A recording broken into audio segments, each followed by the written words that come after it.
શ્રુતિ તું અહીંયા ક્યાંથી? આ તો મારે તને પૂછવું જોઈએ. તું અહીંયા શું કરે છે?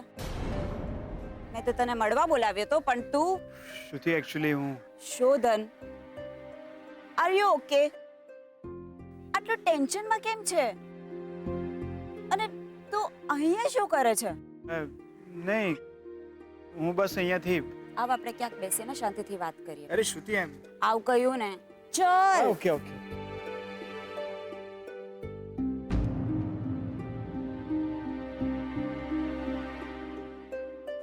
શોધન, હા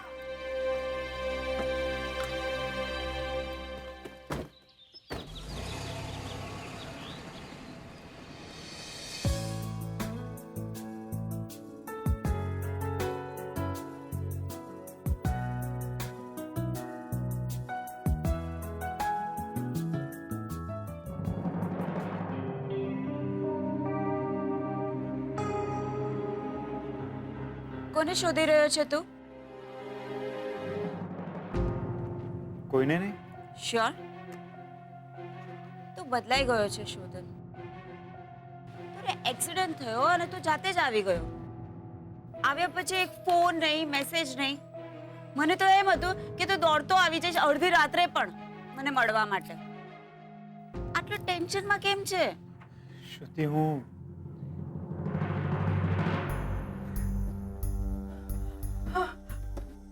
બા શું શોધી રહ્યા છો? મળી ગયો. છબીલ, હા જમાઈરાજનો ફોન નંબર છે, તું એમને ફોન લગાડ. અરે પણ શું થયું? કેમ આટલા ગભરાયેલા છો બા? તું એમને ફોન લગાડ ને. પણ બા, લક્ષ્મીબેન સાસરે હોય ને આપણે સવારમાં ફોન કરીએ તો? મારે જમાઈરાજ સાથે વાત કરવી છે. એમની સાથે વાત થશે ને પછી મારા જીવનની નિરાશ થશે. બા, જમાઈરાજનો ફોન નંબર છે? હા, એ ગયા ને એ પહેલા મને લખીને આપી ગયા હતા. તું ફોન લગાડ ને એમને. એ બાઇક રોંગ સાઈડમાં જેટલી સ્પીડમાં આવ્યો, મેં બ્રેક પણ મારી ગાડી. then I lost my control.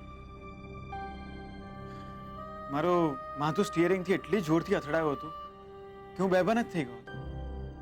ત્યારે ભાન આવ્યું ત્યારે હોસ્પિટલમાં હતો. ઓ, તો તને હોસ્પિટલ કોણ લઈ ગયું? આઈ મીન, કોણે હેલ્પ કરી તારી?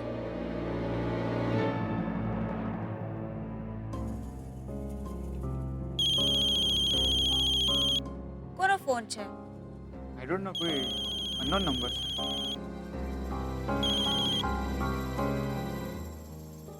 શું થયું? ફોન કપાઈ ગયો બા. કપાઈ ગયો? તું ફરીથી ફોન લગાડ. ફરીથી લગાડ. તું જલ્દી એમને ફોન લગાડ છબીલ, મારો જીવ તાળવે ચોંટી ગયો છે.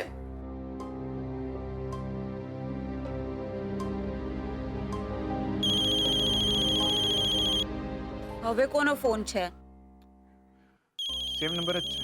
તો લઈ લે, જોઈ લે ને કોનો છે. હેલો. હા, હેલો સાહેબ, હું છબીલ.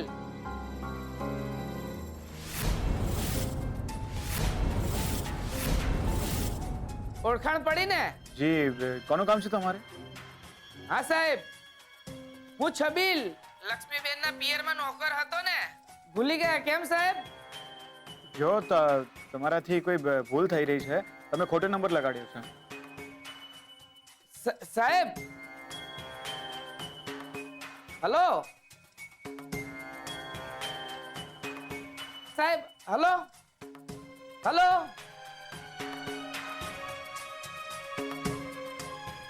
શું થયું? એ ભાઈએ કહ્યું છે કે આ ખોટો નંબર છે બા. અરે ખોટો નંબર કઈ રીતે હોય છે બિલ? જમાઈરાજે પોતાના હાથેથી મને લખીને આપ્યો છે નંબર. તું ફરીથી ફોન લગાડ. મને વાત કરવા દે. સાહેબ, સાહેબ, તમારી ગાડીની પાછળ એક ગાડી ઊભી છે, એને નીકળતા નથી ફાવી રહ્યું. પ્લીઝ જરા તમે તમારી ગાડી આગળ કરી આપશો.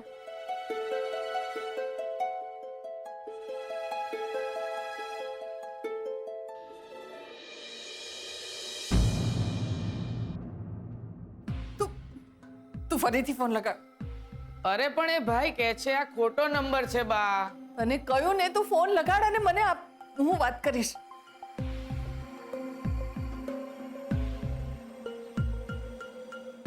લો રિંગ ગઈ.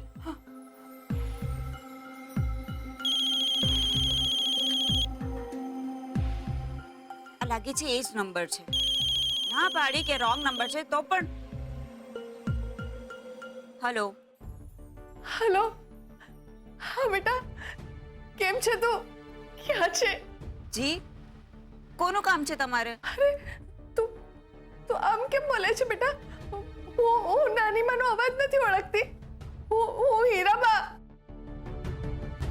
જો માજી, તમારી કોઈ ભૂલ થાય છે. તમે વારે વારે રોંગ નંબર લગાડી રહ્યા છો. ના બેટા, એવું નહીં બોલું. હું હીરાબા બોલું છું. અરે તમે સમજતા કેમ નથી? આ ખોટો નંબર છે. આમ વારે વારે ફોન કરીને હેરાન ના કરો. હા બેટા, એ સાંભળ બેટ.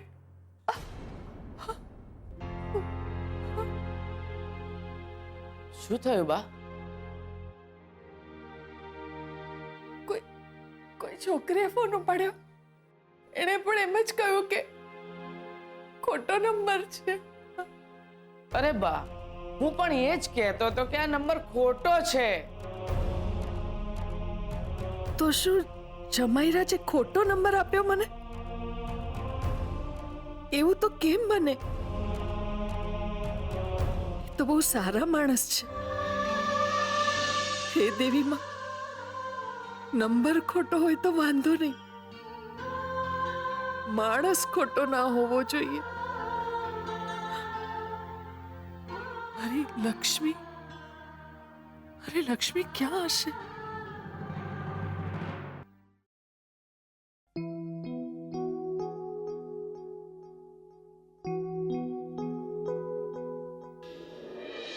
એમાં શું? મહેનત કરવામાં શરમ છે નહીં? કોઈના ઉશિયાળા થવા કરતા પગભર થવું સારું.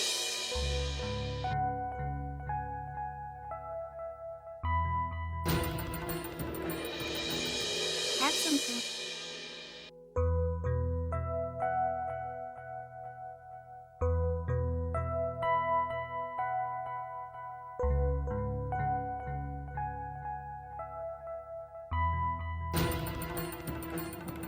શું કામ છે તમારે?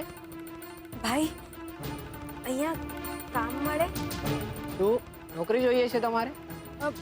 મને કામની જરૂર છે. મને રસોઈ સરસ બનાવતા આવડે છે અને જે પૈસા મળે ખાલી માથે છત મળી જાય બસ એટલું જ જોઈએ છે. નોકરી મળશે અહીંયા? તમે અંદર ત્યાં પેલા ભાઈને જઈને મળો. એમને? હા.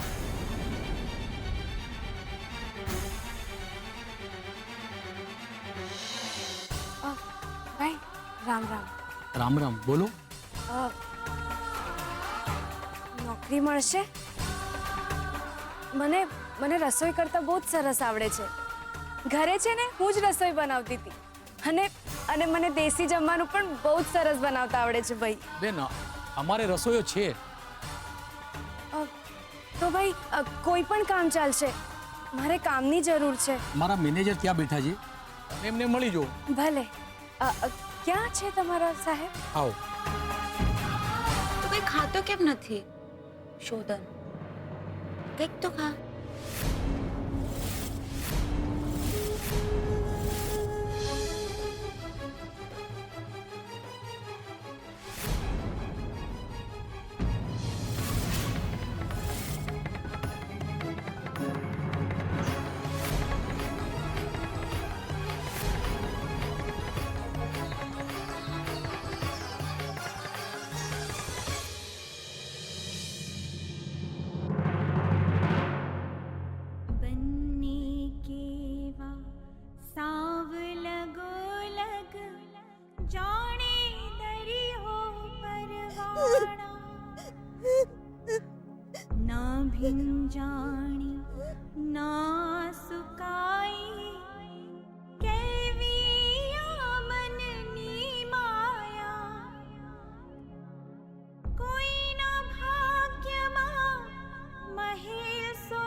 અહીં નહીં રહું.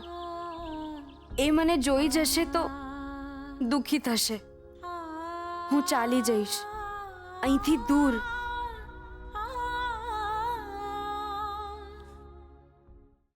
અરે હા, હીરાબાઈ કાગળ આપ્યો હતો, એ બેગમાં જ હોવો જોઈએ.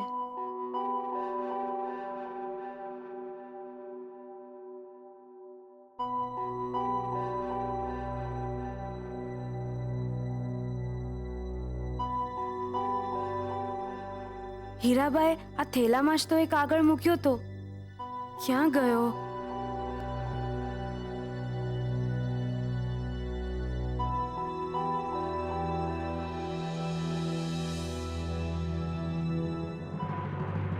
અરે હા ભાઈ હા, તને કહ્યું તો ખરું, તને તારા પૈસા મળી જશે.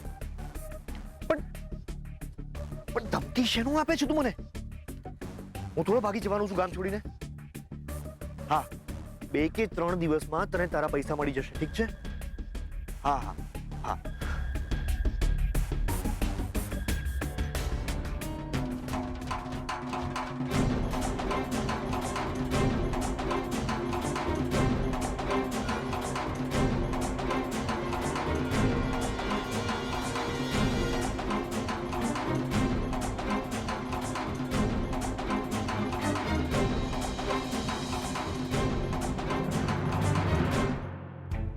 ભાઈ, મારે અમદાવાદ જવું છે, તો બસ અથવા ટ્રેન ક્યાંથી મળશે? નવા લાગો છો આ શહેરમાં, નહીં? હા, મને છે ને રસ્તો ખબર નથી, એટલે મેં કહ્યું તમને પૂછું. સ્ટેશન કઈ બાજુ છે? ચાલતા જવાના છો? એક કામ કરો, આ સામે જે રસ્તો દેખાય છે ને, ત્યાંથી તમે જતા રહો. રસ્તો થોડો કાચો છે, પણ ચાલવું થોડું ઓછું પડશે. બાકી રોડથી જશો ને તો વધારે ચાલવું પડશે, એટલે અહીંયાથી જ જતા રહો. ભલે. જય શ્રી કૃષ્ણ. જય શ્રી કૃષ્ણ.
મીરાબા, હા બેટા.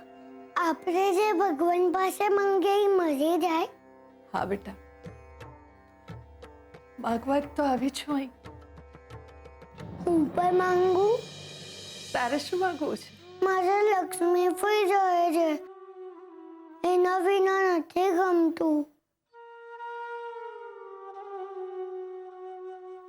હા બેટા, હું પણ એ જ પ્રાર્થના કરવા આવી છું કે તારી લક્ષ્મી કોઈ સુખી રહે. પણ જાણે મારી લક્ષ્મીના ભાગ્યમાં શું લખ્યું છે. દીવા તળે અંધારું, એને લીધે બધા સુખી થાય, પણ મારી લક્ષ્મી, એને તો દાજ્યા પર ડામ જેવું.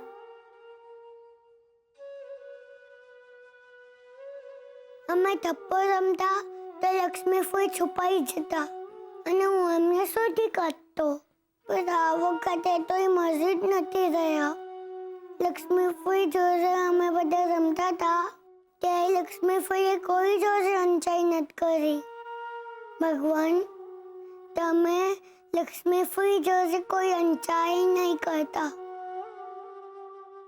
જન્મી ત્યારથી એને માનો ખોળો કે બાપનો ખભો નથી મળ્યો. હે દેવી માં, એને સહારો આપજે, એની રક્ષા કરજે માં, એની રક્ષા કરજે. શોધન બેટા, આ નાના મોટા અકસ્માતો તો આપણો ખાનદાની શોખ રહ્યો છે. હું નાનો હતો ને ત્યારે મારા બાપુજી મને મોપેટ અપાવ્યું હતું. પછી કે આપણે થોડા હાથમાં રહીએ, ફાસ્ટ ચલાવતો હતો મોપેટ. આમ આગળનું ટાયર ઉઠાવીને ચલાવતો. એક દિવસ પાર્ટી મરી ગઈ, હાથ પણ તૂટ્યો અને મોપેટ પણ તૂટ્યો. તારા પપ્પાને પ્રદ્યુમનને મેં બાઈક અપાવ્યું અને એ જ્યારે કોલેજમાં જતો જાણે કે અમિતાભ બચ્ચન જતો એમ તૈયાર થઈને જતો. એક જણે મને કહ્યું કે ભાઈ જો, આ તમારો દીકરો છે ને બાઈક ચલાવે છે, બહુ ખુલ્લા હાથે આમ તેમ ચલાવે છે. એક દિવસ બંને સાથે ડાઉન, એટલે કે પ્રદ્યુમનને પગે ફ્રેક્ચર થયું, બાઈક પણ ખલાસ. પણ તે તો આપણા પરિવારની પરંપરા આગળ ચલાવી છે. અરે મોપેડ, સ્કૂટર, બાઇક તો સમજ્યા, તે તો આખી કાર જ ઉડાવી દીધી. પણ એક વાત જાણી લે બેટા, જેવી જવાબદારી માથે આવે ને એટલે આ કાર સ્કૂટરને એ બ્રેક મારતા શીખવાડી દે છે. અરે ભાઈ, ભગવાનની દયાથી તું બચી ગયો. મહેરબાની કરીને ભવિષ્યમાં સંભાળીને ચલાવજે. ચિતા, પપ્પાજી, હવે હું શોધને ક્યાંય ગાડીમાં નહીં જવા દઉં. એમ તો જેમ જશોદા મૈયા કાનુડાને પગમાં દોરી બાંધીને રાખતા હતા, એમ તમે શોધને બાંધીને રાખો. અરે શું અંબિકા બહુ થાય, નાના મોટા અકસ્માત થાય. શોધન, શું વાત છે બેટા? અકસ્માત પછી તો આ ઘરે આવ્યો તો જ્યારે જોઉં છું ત્યારે તો હંમેશા ગુમસુમ જ હોય છે. શ્રુતિ સાથે કોઈ ઝઘડો થયો છે?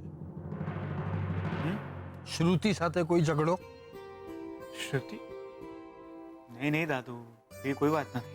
ના છે, કંઈક વાત તો છે જ. તું જ્યારથી પાછો આવ્યો છે ત્યારથી એક પણ દિવસ મેં તને હસતા નથી જોયો. અરે ભાઈ, જિંદગીમાં આવો અકસ્માત થાય એટલે માણસ હસવાનું ભૂલી જાય. હા, કમાલ છે. તું આવ્યો ત્યારબાદ તે એક પણ વખત તમને આ અકસ્માત કેવી રીતે થયો એની તો વાત જ નથી કરી. હું કાર ડ્રાઈવ કરી રહ્યો હતો ને અચાનક જ એક બાઇક વચ્ચે આવી. પછી હું બેભાન થઈ ગયો ને પછી મને કંઈ યાદ પણ નથી. પણ તને હોસ્પિટલ કોણ લઈ ગયું?